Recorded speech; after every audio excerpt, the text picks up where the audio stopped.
Trump അധികാരത്തിൽ വരാൻ വേണ്ടി പൂജ നടത്തുകയും വലിയ ഹോമകുണ്ടങ്ങളിൽ എന്തൊക്കെ പറഞ്ഞ് പ്രാർത്ഥനാ പുഷ്പങ്ങൾ അർപ്പിക്കുകയും ചെയ്യുന്ന ഒരുപാട് പേരെ നമ്മൾ കണ്ടു. ആ ട്രംപ് അധികാരത്തിൽ വരുമ്പോൾ എന്താ സംഭവിക്കുന്നത് എന്ന് കാണും. ഇന്ത്യക്കാരോടൊന്നും നമ്മൾ വേറൊരു രാജ്യത്തെ ഒരു എക്സ്ട്രീമിസം പറയുന്ന മനുഷ്യരോട് നമ്മളിവിടെ ഇരുന്ന് നമ്മുടെ മുസ്ലിം വിരോധത്തിൻ്റെ പേരിലും അപരവിദ്വേഷത്തിൻ്റെ പേരിലും കൈയടിക്കാൻ പോകും. ആത്യന്തികമായി അവർക്ക് അവരുടെ കാര്യങ്ങൾ മാത്രമേ ഉള്ളൂ. അവരുടെ രാജ്യത്തിൻ്റെ ഉന്നമനമല്ലാതെ മറ്റൊരു പദ്ധതിയില്ല മനസ്സിലാക്കണം. നമ്മളും അത് തിരസ്കരിക്കപ്പെടും. ഇന്ത്യക്കാർ മടങ്ങി വരേണ്ടി വരുന്ന മനുഷ്യരോട് നമുക്ക് സഹതാപമുണ്ട്, സങ്കടമുണ്ട്. പക്ഷേ ഇത് ഒരുപാട് പാഠങ്ങൾ തരുന്നുണ്ടെന്നാണ്. നമ്മൾ ഒരു തെരഞ്ഞെടുപ്പിൽ നമ്മുടെ വൈകാരികതയുടെ പേരിൽ ഒരു മനുഷ്യനെ അദ്ദേഹം പ്രതിദാനം ചെയ്യുന്ന രാഷ്ട്രീയ പാർട്ടിയെ നമ്മുടെ രാജ്യത്തിന് ഉതകുന്നതാണോ നമ്മുടെ ഭാവിക്ക് ഉതകുന്നതാണോ എന്ന് ശരിയാവണ്ണം പരിശോധന നടത്താതെ കേവലമായ വൈകാരികതയുടെ പേരിൽ വോട്ട് ചെയ്താൽ, അയാൾ പറയുന്ന വംശീയതയുടെ പേരിൽ വോട്ട് ചെയ്താൽ, അയാൾ പറയുന്ന അപരവെറുപ്പിൻ്റെ പേരിൽ മാത്രം ആവേശത്തിൽ വോട്ട് ചെയ്താൽ അത് അവസാനം നമുക്ക് തന്നെ പണിയാകുമെന്ന് ലോകത്തോട് പറയാൻ കഴിയുന്ന ഒരു ജനത കൂടിയാണല്ലോ നമ്മൾ. ഇപ്പം നരേന്ദ്രമോദി വലിയ തോതിലുള്ള പ്രഖ്യാപനങ്ങൾ നടത്തുകയും കഴിഞ്ഞ ലോക്സഭാ തെരഞ്ഞെടുപ്പ് അദ്ദേഹം പ്രസംഗിച്ച വർഗീയതയ്ക്ക് കണക്കില്ലെന്ന് നമുക്കറിയാം. അദ്ദേഹം വീണ്ടും തിരഞ്ഞെടുക്കപ്പെട്ടു. പക്ഷേ 10 വർഷമായി നരേന്ദ്രമോദി അധികാരത്തിലിരിക്കുമ്പോൾ അടിസ്ഥാനപരമായി ജനങ്ങൾക്ക് എന്താ കിട്ടുന്നത്? ജനങ്ങൾക്ക് തൊഴിലില്ല എന്നുള്ളതാണ് പ്രശ്നം. ഇപ്പോഴും ആഗോള മാർക്കറ്റിലെ എണ്ണ വില നോക്കുക 84 രൂപയ്ക്ക് ഇവിടെ എണ്ണ വയ്ക്കാൻ പറ്റും. എത്ര രൂപയ്ക്ക് നമുക്ക് കിട്ടുന്നത്? 105 രൂപ കൊടുക്കണം കേരളത്തിൽ 1 ലിറ്റർ പെട്രോൾ കിട്ടണമെങ്കിൽ.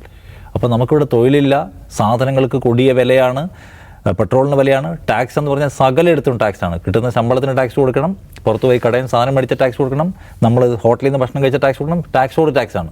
അപ്പോൾ എന്താണ് ഈ പറയുന്ന വൈകാരിക തീഷ്ണത പ്രസംഗിക്കുകയും അപരവിദ്വേഷം പ്രസംഗിക്കുകയും ചെയ്യുന്ന ആളുകൾക്ക് ആവേശത്തോടെ വോട്ട് ചെയ്യാൻ പോയാൽ എന്തായിരിക്കും നാടിന് സംഭവിക്കുക എന്നത് അമേരിക്കക്കാർ മനസ്സിലാവുന്നു. എങ്ങനെയാണ്? ഇപ്പം 3 രാജ്യങ്ങളിൽ നിന്നുള്ള തീരുവ കൂട്ടുകയാണ് ഇറക്കുമതിക്കുള്ളത്, മറ്റൊന്ന് കുറച്ച് ഹോൾഡ് ചെയ്തിരിക്കുകയാണ്. ചൈനയുടെ ഇപ്പം നിലനിർത്തി തിരിച്ചിരിക്കുന്നു. എന്ന് വെച്ചാൽ ആ രാജ്യങ്ങളിൽ നിന്ന് സാധനങ്ങളുടെ മുഴുവൻ വില കൂടുകയാണ്. ഈ വില കൂടുന്നതിൻ്റെ ആദ്യത്തെ അനുഭവം ആർക്കാ കിട്ടുക? അമേരിക്കയിലെ സാധാരണ മനുഷ്യന്മാർ കൂടിയ പൈസയ്ക്ക് സാധനം മേടിക്കണ്ടേ? അപ്പോൾ ആഭ്യന്തര മാർക്കറ്റിൽ അമേരിക്കയ്ക്ക് അകത്തു പോലും വലിയ പ്രത്യാഘാതം ഉണ്ടാക്കുകയാണ് ഈ മനുഷ്യൻ പ്രഖ്യാപിക്കുന്ന രാഷ്ട്രസ്നേഹപരം എന്ന പേരിലുള്ള മണ്ടൻ തീരുമാനങ്ങൾ. അത് നമ്മൾ കാണണം.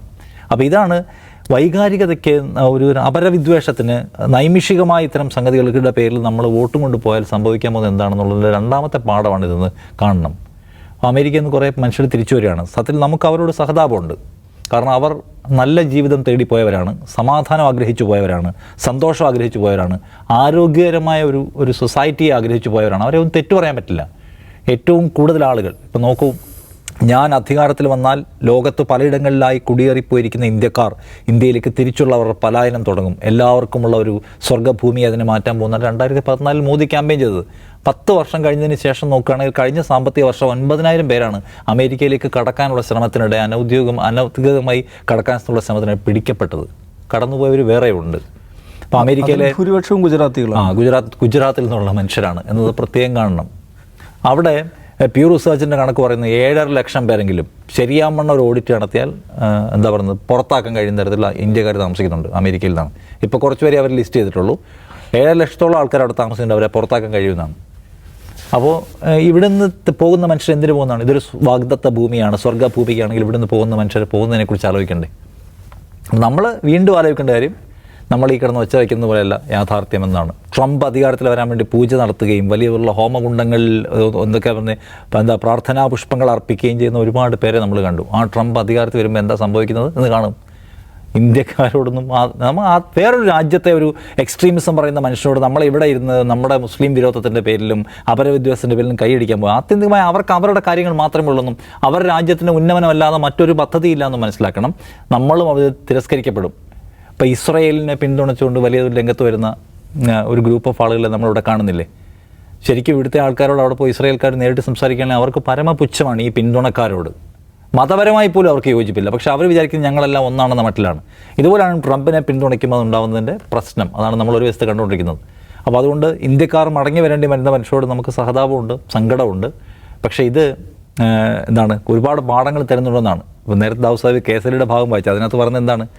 അതായത് അമേരിക്കയിൽ ജനിച്ചു എന്നതുകൊണ്ട് മാത്രം അമേരിക്കക്കാരാവുന്നില്ല എന്ന വളരെ നിർണായകമായ തീരുമാനം എടുത്തിരിക്കുന്നു. അത് അവിടെ സംഭവം 10,000, 2,000, 3,000 ഇന്ത്യക്കാരെ തിരിച്ചു കയറ്റി വിടുന്നതല്ല പ്രശ്നം. ഇവിടെ അതിനെ എങ്ങനെ പ്രയോഗവൽക്കരിക്കുക, ഇവിടെ എങ്ങനെ മെസ്സേജ് കൊടുക്കാം? ഇവിടെ ജനിച്ചു എന്നതിൻ്റെ പേരിൽ ഇവിടുത്തുകാരായിട്ട് കുറേ ആൾക്കാർ ജീവിക്കുന്നുണ്ട്.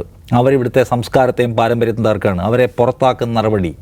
പണ്ട് ഇറ്റലിയിൽ പോയി മുസോളിനിയെ കണ്ടിട്ട് മനോഹരമായ നിലപാട് സ്വീകരിക്കുന്നു. അവരുടെ പാരമ്പര്യത്തെ സംരക്ഷിക്കാൻ, കടന്നുകയറ്റക്കാരെ പുറത്താക്കാൻ, ജർമ്മനിയിലെ ഹിറ്റ്ലറുടെ വംശശുദ്ധീകരണ പദ്ധതിയെ പിന്തുണച്ചുള്ള ഹിന്ദുത്വ ആശയത്തിൻ്റെ പഴയ ആൾക്കാരെ നമുക്കറിയാം.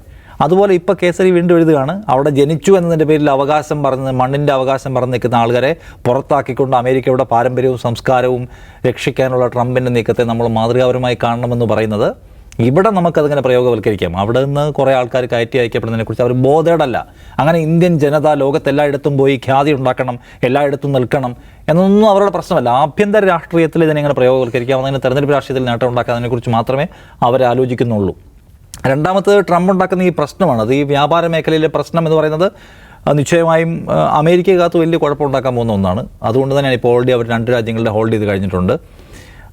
ചൈനീസ് ഉൽപ്പന്നങ്ങൾ ഇപ്പോഴും ടാക്സ് കൂട്ടിക്കൊണ്ടുവരാൻ ശ്രമിക്കുന്നത് അവിടുത്തെ ഇലക്ട്രോണിക്സ് വിപണി അടക്കം കാര്യമായി ബാധിക്കാൻ പോകുന്ന ഒരു സംഗതിയായിരിക്കും. അതിനെങ്ങനെയാണ് ഇവർ മറികടക്കാൻ പോവുക? ലോങ് ടേമിൽ ഇനിയിപ്പോൾ ചൈനീസ് ഉൽപ്പന്നങ്ങൾ വേണ്ടതില്ല എന്ന് അവിടുത്തെ ലോക്കൽ മാർക്കറ്റ് തീരുമാനിക്കുന്നു. അവർ വേറെ രാജ്യങ്ങളിലെ ഓപ്റ്റ് ചെയ്യുന്നതൊക്കെ പോയാൽ ഒരു ഘട്ടം കഴിയുമ്പോൾ ചൈനയും ബുദ്ധിമുട്ടുമായിരിക്കും. അവരുടെ ലോങ് ടേം പ്ലാൻ അതായിരിക്കും. ചൈനീസ് ഉൽപ്പന്നങ്ങളെ ഒഴിവാക്കിക്കൊണ്ട് അവരുടെ ആഭ്യന്തര മാർക്കറ്റ് വികസിക്കട്ടെ, ഇവിടെ കൂടുതൽ ഇൻവെസ്റ്റ്മെൻറ്റും ഇവിടെ കൂടുതൽ ഇന്നോവേഷൻസും വരട്ടെ എന്നൊക്കെയുള്ള വലിയ പ്ലാനാവും. പക്ഷേ അവിടെ ഇൻഫ്ലേഷൻ കൂടുന്നെന്നും വില കൂടുന്നുവെന്നും പച്ചക്കറിക്ക് പോലും വില കൂടുന്നുള്ളതാണ് അടിസ്ഥാന യാഥാർത്ഥ്യം. അപ്പോൾ ഇത് ഇന്നലെ നമ്മൾ സംസാരിച്ച വിഷയം, അതായത് ഭ്രാന്തനാശയങ്ങൾ വിളിച്ചു പറയുന്ന ആൾക്കാരുടെ കൂടെ ദേശീയത, അപരവിദ്വേഷം എന്നിവ കൊണ്ട് നമ്മൾ റാലിയായി പോയാൽ അവർ നമ്മളെ ബാക്ക് പേപ്പേഴ്സ് കൊണ്ടുപോകുന്ന പോലെ കുഴി കൊണ്ടിടും.